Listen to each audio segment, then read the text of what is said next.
Hello everyone, welcome to the sixth part of chemical reactions and equation. This part is totally based on the activity given in the NCERT book. I have taken few activity only here. One activity is there on page number 10 of your NCERT book. It is an activity based on endothermic reaction.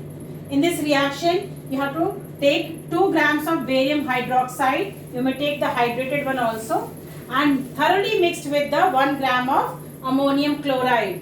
After thorough mixing, you find that there is an evolution of ammonia gas and the rest of the solution becomes cool. Why it becomes cool? Because the reaction is endothermic. The temperature falls minus 20 degrees Celsius or even below that. Okay. One more activity is group activity given at the end of your NCERT book, that is end of first chapter, to determine whether the given reaction or dissolution is exothermic or endothermic. Before taking up this activity, let me explain the concept of dissolution of salt. Dissolution means mixing of solute in solvent.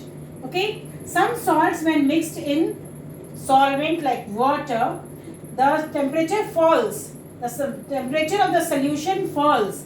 That means that dissolution of such salt is endothermic. Example is sodium chloride, potassium sulfate, sodium nitrate, ammonium nitrate, etc. When we increase the temperature of the solution, the solubility of such salt also increases. Now, there are some salts when added to solvent, the temperature of the solution rises. That means such dissolution is exothermic. Example is anhydrous copper sulfate, sodium carbonate monohydrate, anhydrous sodium sulfate, etc. When we increase the temperature of such solution, the solubility of such salts decreases. Now there are some salts whose dissolution differs. That means in one form it is exothermic and in other form it becomes endothermic. One of the example I have taken is polymorphic substance ammonium nitrate. It changes from alpha form to beta form. Hydrated substance. One of the example is calcium chloride hexahydrate, changes to calcium chloride tetrahydrate at a particular temperature called transition temperature. Similarly, one of the example is Glauber salt, where the hydration, that is when the salt is hydrated, the process is endothermic, and when the salt become anhydrous, the process become exothermic. That means hydrated at 32.8 degrees Celsius. This is called the transition temperature, where the process turns from endothermic to exothermic. Are you able to understand? So let us take up the group activity.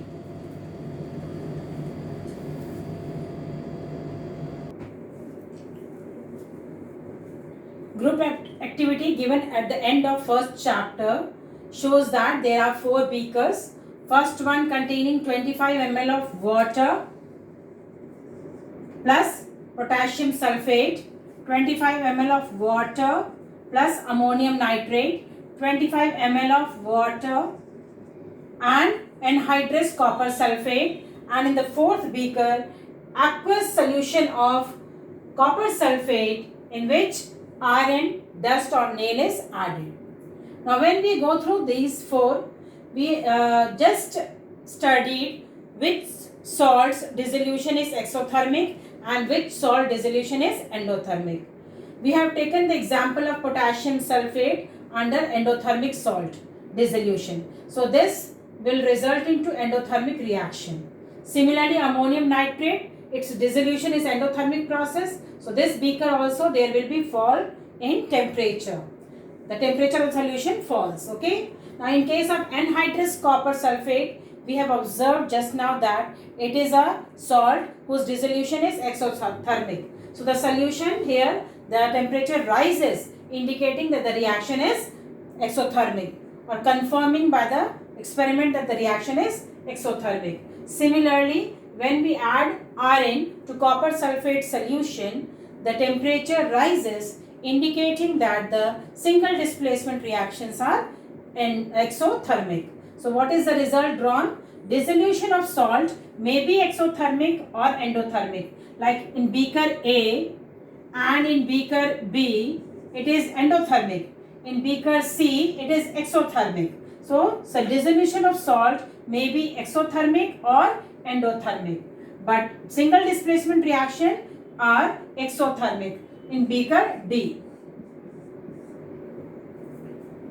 So if at least 1 gram of salt is dissolved in 100 ml of water at 298 Kelvin, we call such salt to be soluble. If 0.1 gram to 1 gram is soluble in 100 ml of water at 298 Kelvin, we call such salts to be partially soluble.